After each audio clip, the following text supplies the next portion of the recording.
everybody, welcome back to our channel. Today we are relaxing in Darwin, Australia, after an amazing coastal campervan trip all the way from Melbourne to Cairns. In this video, we're going to tell you all about the trip. We're going to show you the route that we took, highlight some of the amazing stops we made along the way, and give you tips and recommendations. So be sure to stick around until the end of the video, where we show you some lessons we learned along the way. Let's go! We flew from Queenstown to Melbourne and landed with just enough time to pick up our rental car and head to the city. We planned our trip with some flexibility, so we are able to spend 2 days in Melbourne to explore this beautiful and popular city. Melbourne feels like a city that's always in motion, yet somehow laid back at the same time. The city has a great mix of old Victorian buildings and sleek modern towers, which gives it this cool contrast that you instantly notice. Here, hopping between cafes, the riverfront, and all the little hidden boutiques makes Melbourne feel like a place you could explore forever.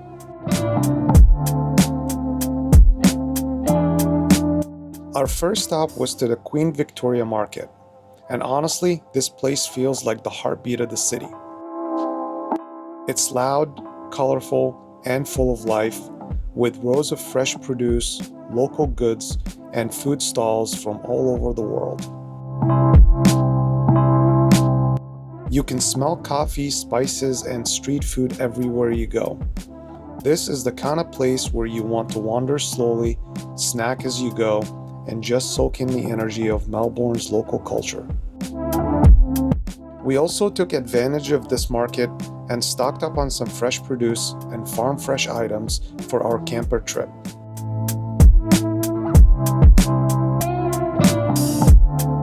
Next, we stepped into Melbourne's historic Royal Arcade, and it felt like walking straight into the past. The ornate ceilings, checkerboard floors, and vintage shop fronts give this place so much character. It's quiet, elegant, and full of charm, a perfect contrast to the busy streets outside, and a reminder of Melbourne's Victorian-era roots. We also visited the old Melbourne Prison, one of the city's most haunting landmarks. This was once home to some of Australia's most infamous criminals, and the stories inside give you a darker, more intense glimpse into Melbourne's past. Walking through the narrow cell blocks and heavy iron doors and reading the stories of those who were housed and or executed here makes you really feel the weight of history in this place.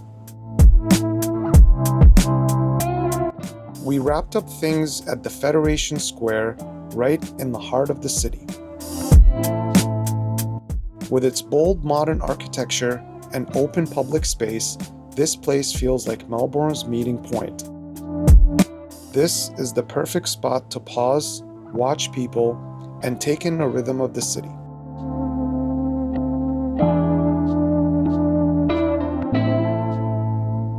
We also have to mention this restaurant because it is one of the best and most unique dinner experiences that we have had in a long time.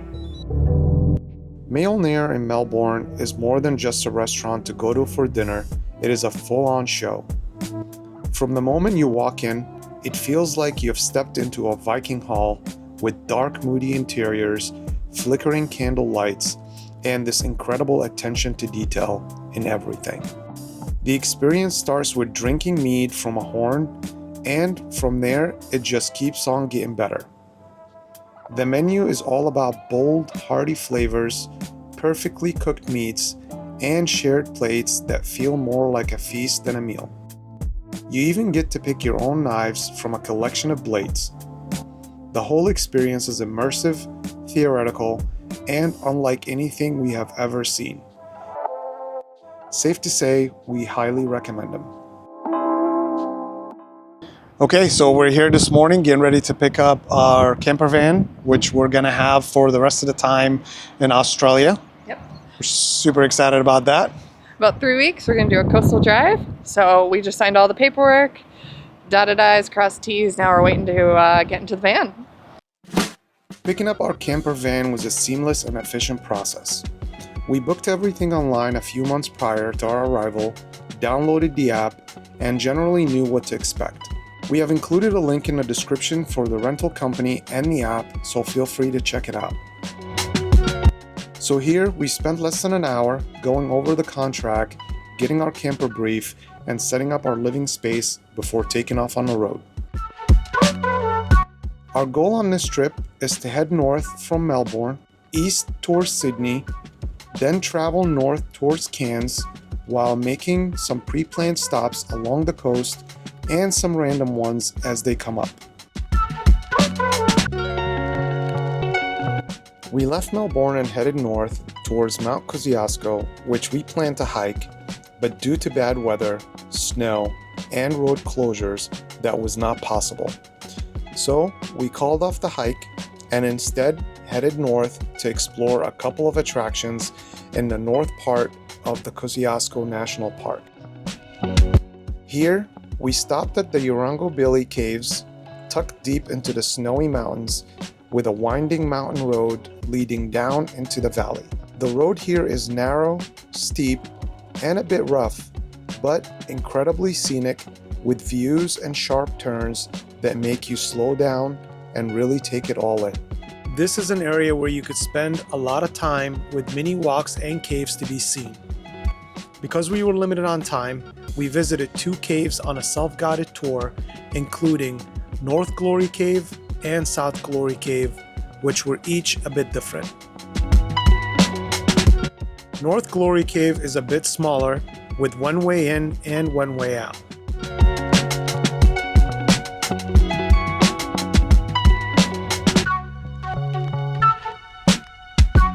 On the other hand, South Glory Cave is larger, more dramatic, and much longer journey underground with a different entrance and exit.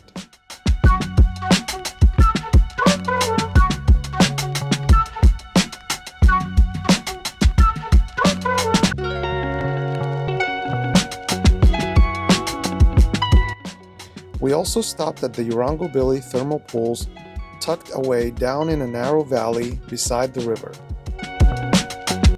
The walk down feels peaceful and secluded, and when you reach the pool, you're met with this calm, lush green water surrounded by nature. The temperature here sits at a comfortable 27 degrees, warm enough to relax, but still refreshing. So, after a quick soak and one last moment to slow down, we headed back to the camper and set off on the long drive east. After that, we headed towards the coast with one stop to rest for the night at the very small town of Adaminaby. The entire drive here in the southern part of South New Wales is mountainous, scenic, and full of amazing wildlife everywhere you look.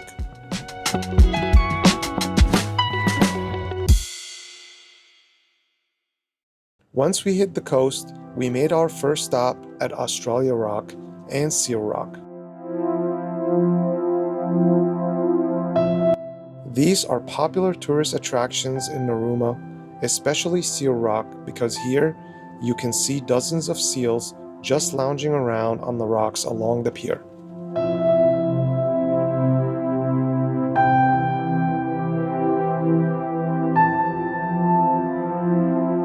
Our journey continued onward, and we passed through many scenic coastal towns like the popular Bateman's Bay and the more secluded Byron Beach.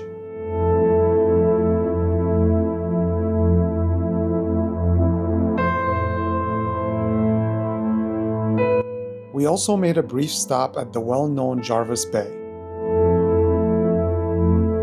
Tucked along the New South Wales coast, Jervis Bay is popular for its stunning blue waters, and there are many parks and seating areas along the water's edge that really allow visitors to soak it all in.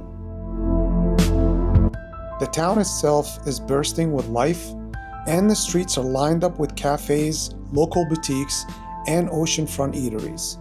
It was a great place to stop and enjoy Australia's coast at its best.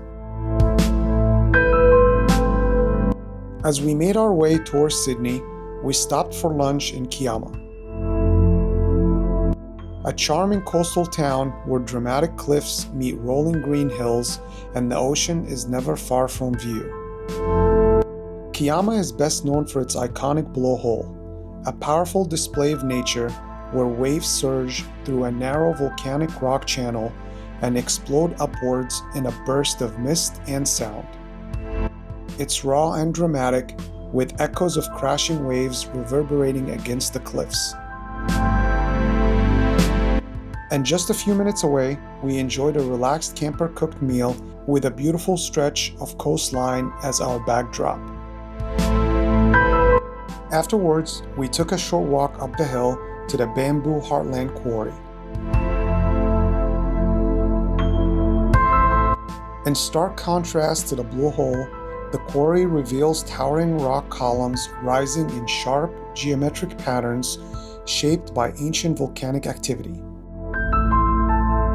With sheer cliffs meeting the crashing waves below, the scene was mesmerizing and one we found hard to tear ourselves away from.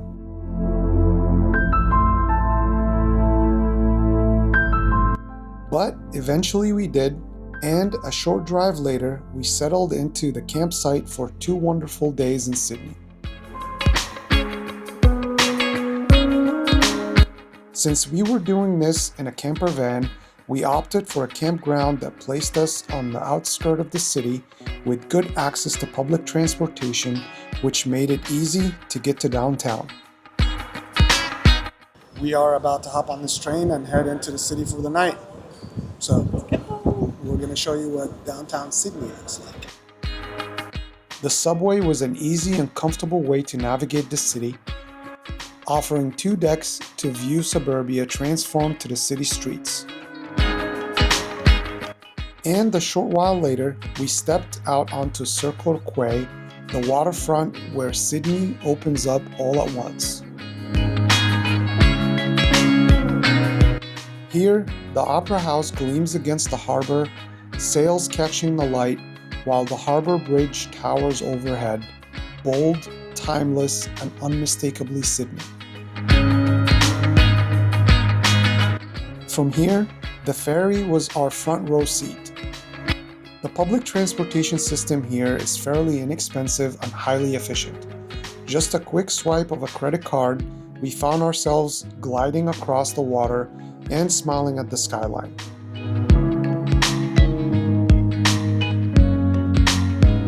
Using the ferry, we visited Darling Harbour and King's Wharf. These buzzing waterfronts filled with energy, music, restaurants, and activity.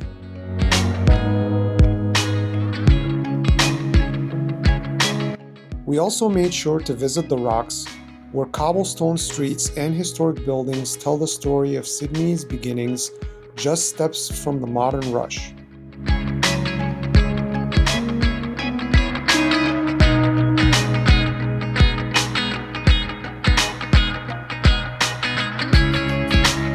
In Sydney, getting around isn't just transportation, it's part of the adventure. The subway tunnels, open-air ferries, historic streets all connect moments that make this city unforgettable. We also had to revisit one of our favorite places, Coogee Beach. Coogee Beach is a relaxed stretch of coastline where rugged cliffs frame golden sands and the Pacific rolls in steadily. The famous rock pools here carved into the shoreline offer calm pockets besides the crashing waves. And even early in the morning, locals here can be seen moving through their morning rituals, swimming through the water, walking the coast, and soaking in the views. We rolled in with our camper van and found paid parking right along the beachfront. Our morning unfolded effortlessly, starting with a workout by the water, then followed by a refreshingly cool swim in the publicly accessible rock pools. It was the perfect way to start the day. After that, we enjoyed a beachfront brunch and a leisurely stroll through that area, soaking in Coogee Beach's laid-back coastal atmosphere.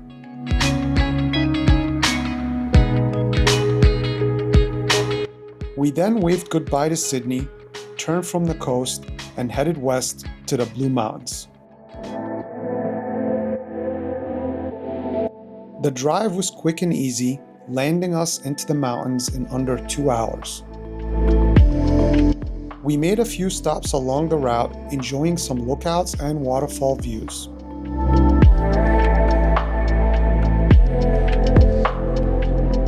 After that, we headed for Scenic World. Scenic World is known for its blending incredible views of blue mountains, thrilling rides, and lush rainforest into one unforgettable experience. Scenic World has 3 rides available, all which offer stunning views. We opted for the Scenic Skyway first, a cable car that stretches nearly 300 meters above the rainforest, offering stunning views of the mountain and nearby waterfalls. So we got off the gondola and we realized that everyone was headed down towards the waterfall. So instead, we decided to head away from the crowd, and now we're headed towards Echo Point so we can get a good view of the Three Sisters. Yep, it's about a 15-minute walk on the road, and we think, we'll let you know, there is a path back down where we can see some cool stuff. A short walk later, we were at the famous Echo Point, which offers front and center view of the Three Sisters, the most iconic rock formation in the Blue Mountains. Okay guys, so we found it. The Prince Henry Cliff Walk. So it's basically a direct link between Echo Point and the Sky Gondola. There are more flies, so as always, be prepared, bring your spray, bring water. But it's pretty scenic, great view so far, and not too much foot traffic.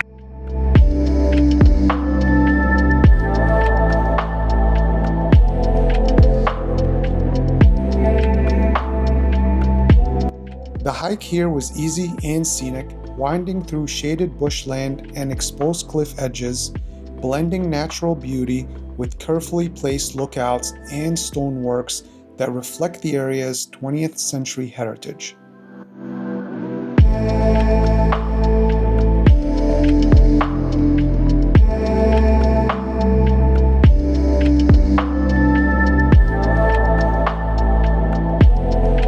We arrived back at the Scenic Skyway with plenty of time to ride the other 2 rails. This included the Scenic Railway and our personal favorite, the world's steepest passenger railway, plunging 52 meters into the rainforest.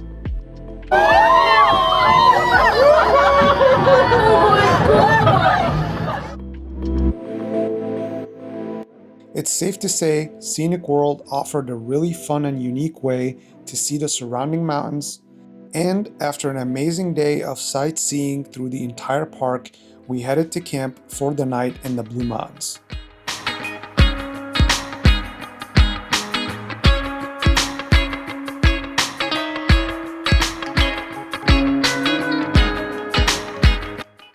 Okay, so this morning we left Blue Mountains and we were driving toward Newcastle, which is our next destination.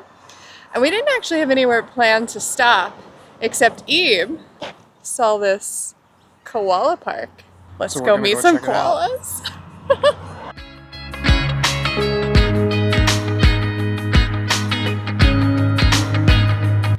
Along the way, there were dozens of kangaroo and koala sanctuaries to choose from, and this was one we could not pass up.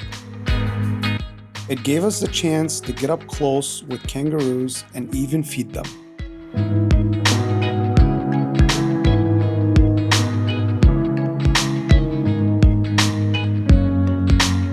We also learned more about koalas, their diet, their daily routine, which consists of basically eating and sleeping for 20 plus hours every day. After that, we continued our drive to Nelson's Bay, which took us about 2 hours, and found a nice secluded campground at Jimmy's Beach. So we just got to our next campsite. The woman at the desk told us, there's Eve. The woman at the desk told us that there's the possibility to catch fish on the beach. So what could we have behind me? Ready to catch some fish at Jimmy's Beach. We spent a quiet evening here, enjoying the beach and doing some fishing, but didn't actually catch anything. The next morning, we headed for Byron Bay, but first, we stopped at a very popular spot in Forster, which was just on our way. So this morning we made our way to Forster and we are at the tanks, which look like these big pools right back there. And we're gonna go change and then come back and jump in. And take a dip.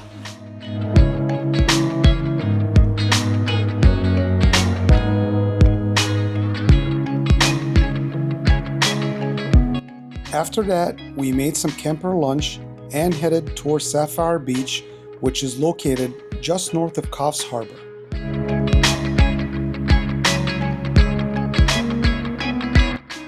Okay, so we just pulled up to our next campsite and it is amazing. We're in like this rainforest and then we're like 2 steps away from this basically private beach. And as we speak right now, Eve is heading into the water.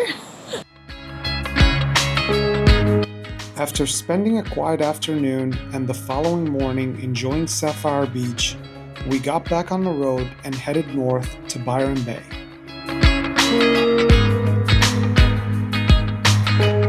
Byron Bay has this laid-back coastal vibe with its low-rise buildings, timber details, and bright shopfront cafes and restaurants.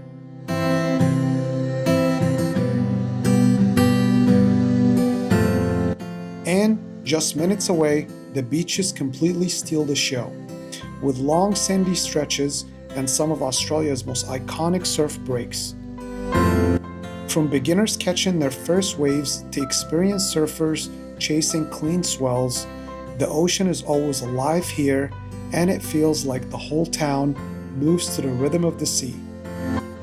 So yesterday when we got here to Byron Bay, the weather wasn't very kind to us. So this morning we're gonna go ahead and explore the town, but first we're gonna go jump in because the water looks amazing. After soaking up the beach vibes and laid-back energy of the beautiful Byron Bay, we hit the road north towards the Gold Coast.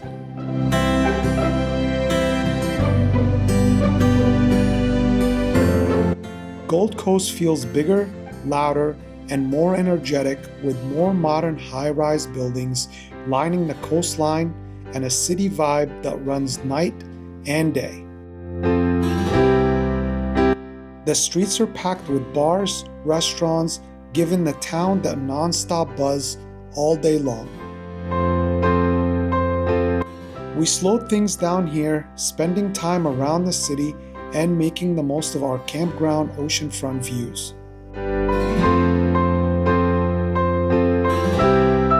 We also made our way to the Spit, a classic Gold Coast spot with a lighthouse and a long pier stretching into the sea and endless coastline views that really show off the city's connection with the ocean. As we headed out from Gold Coast, we made a short stop 30 minutes away at the Comababa Lakeland Conservation Area, which turned out to be quite amazing. The Comababa Lakeland Conservation Area is one of the Gold Coast's largest protected wetlands. It is an important habitat for native wildlife, especially kangaroos, wallabies, koalas, and a huge variety of bird species. The area here is crisscrossed with walking tracks, making it a peaceful place to explore while staying right next to nature. We spent a little over an hour walking the trails, taking pictures of kangaroos, and looking to spot some koalas.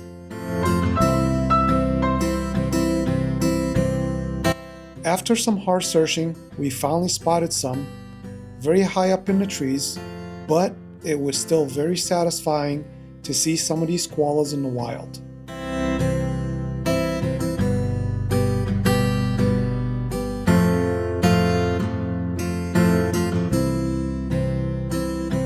After that, we got back on the road and made our way to our next destination, Brisbane.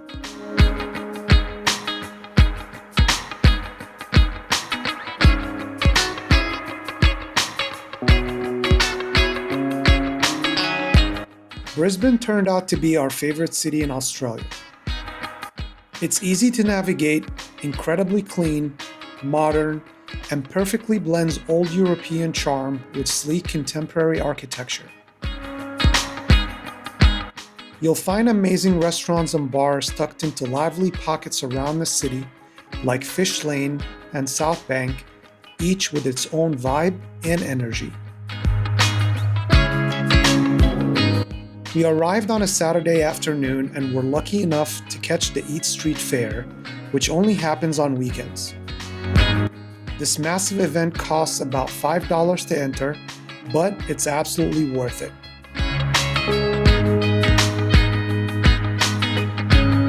Here, you can sample food from dozens of vendors, serving everything from street food to desserts, all while live bands play on stage, giving the whole place an epic festival atmosphere.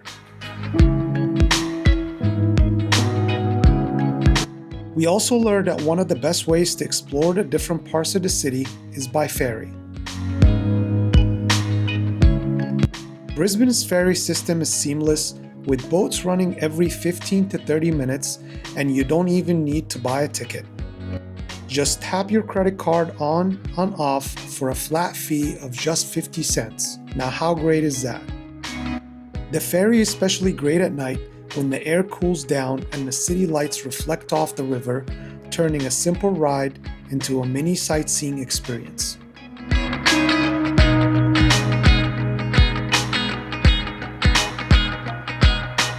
We took full advantage of the affordable public transportation to explore Queen's Wharf, which is a newly redeveloped riverfront precinct filled with luxury hotels, dining, entertainment, and some of the best views along the Brisbane River. We also visited Brisbane Square, the modern public plaza in the heart of the city, surrounded by historic buildings, skyscrapers, and buzzing with locals relaxing or passing through. And we also spent time at Street Beach, a man-made lagoon right in the South Bank area where you can swim, relax on the sand, or just walk around the riverfront and watch the skyline rising behind you.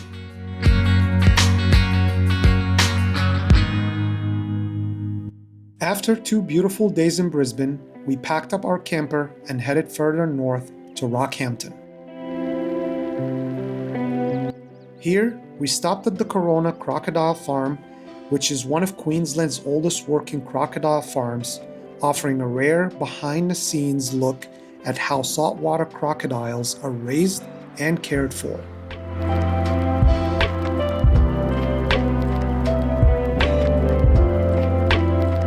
Here, we learned a great deal about crocodiles, their behavior, and their role in the Australian ecosystem, while seeing these incredible reptiles up close in a safe and controlled environment. But most importantly, we learned how to spot crocodile signs and avoid dangerous areas.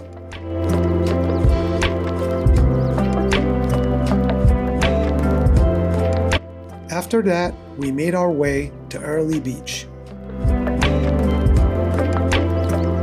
Airlie Beach felt like the ultimate tropical holiday escape and quickly became one of our favorite small coastal stops in Australia. The town is small but lively and laid back, with ocean views and constant holiday energy. Everything here revolves around the water, with cafes, bars, and tour shops all centered around the marina and main strip, making it incredibly easy to explore on foot.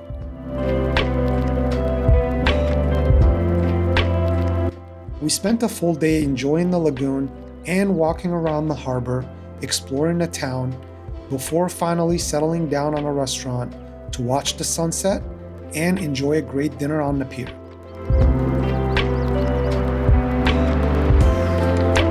The next morning, we left early and headed to Townsville.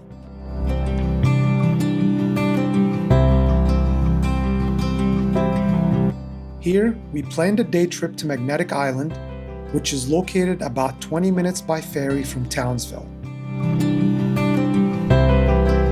Magnetic Island is known for its white sandy beaches, crystal clear waters, and incredible rock formations.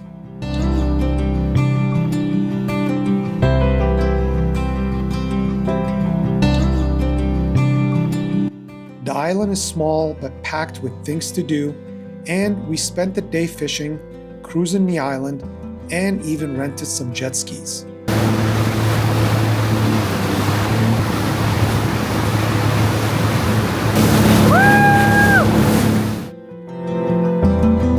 If you're interested in learning more about Magnetic Island, check out our full video on how to get there and some of the things to do once you're on the island.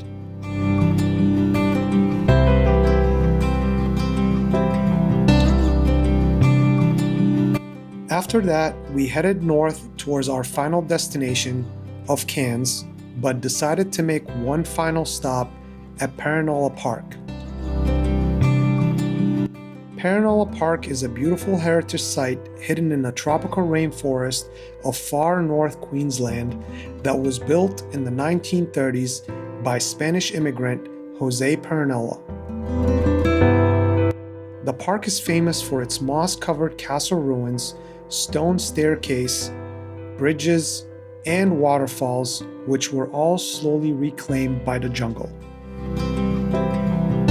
We spent about 2 hours exploring the park and received a free, fully guided tour by a very knowledgeable tour guide.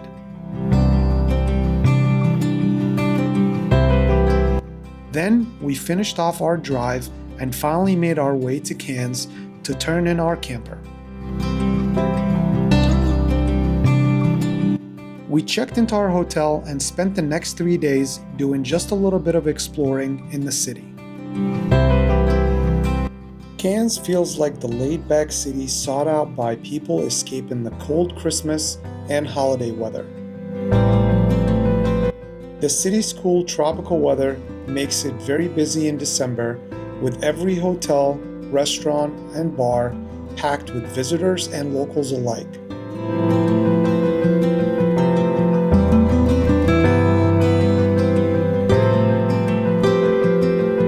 We were fortunate to find this quite an amazing wine bar with an extensive selection of wine and uniquely crafted cocktails that was not busy, but gave us the opportunity for some great conversations with the bar owner and a full show of his exclusive dining and wine room.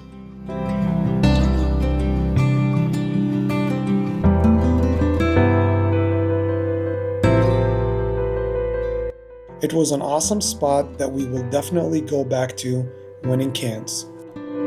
We also made a day trip up into the rainforest to visit the town of Kuranda, a beautiful hillside village surrounded by lush tropical rainforest known for its relaxed, artsy vibe and stunning views over the Barren Gorge. Getting there was just half the experience.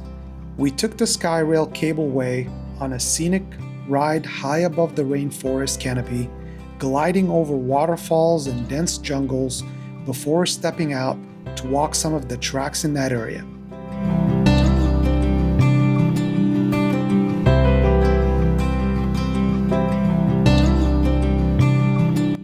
After that, we explored the town itself, wandering through local markets, shops, and cafes, and checking out a few different venues along the way.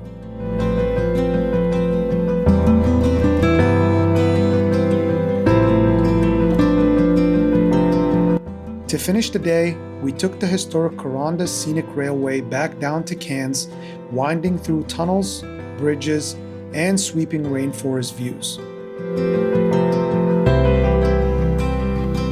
Overall, it was an easy, fun, and perfectly paced day trip that packed in nature, scenery, and a bit of adventure all in one day.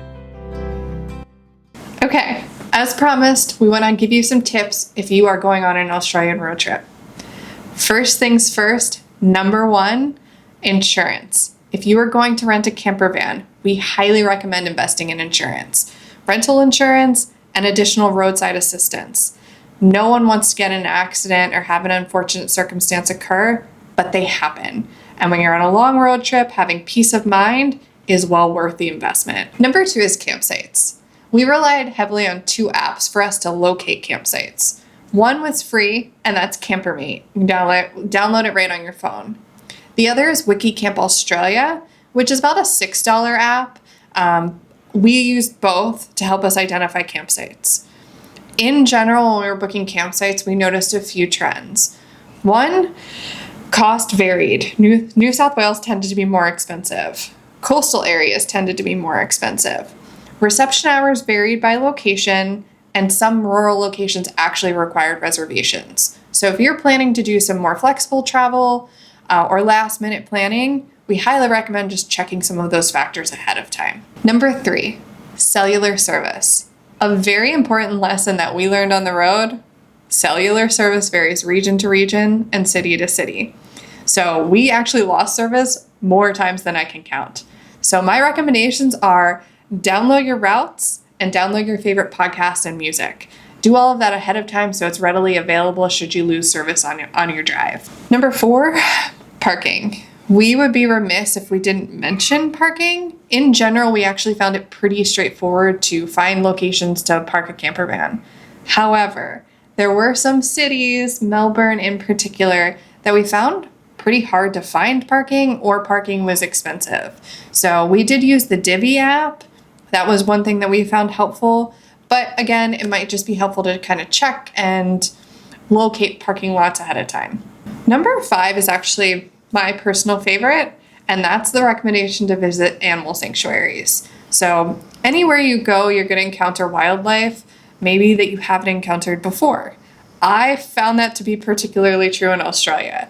And so going to these animal sanctuaries not only supports local conservation efforts, but it also is, for you as a tourist or a visitor, it gives you insight into the local wildlife, what they're like, maybe some risks or dangers that you are not aware of, and tips and recommendations to avoid dangerous encounters. Well, that's a wrap. If you can't tell, we had the best time in Australia, seeing the wildlife, unique coastal towns, stunning mountains, and friendly faces. We hope you found this video helpful, maybe even inspire some of your own Australian adventures. If so, let us know in the comments section. And consider subscribing if you want to see our other videos, like this one. Thanks for watching. Next stop, Malaysia.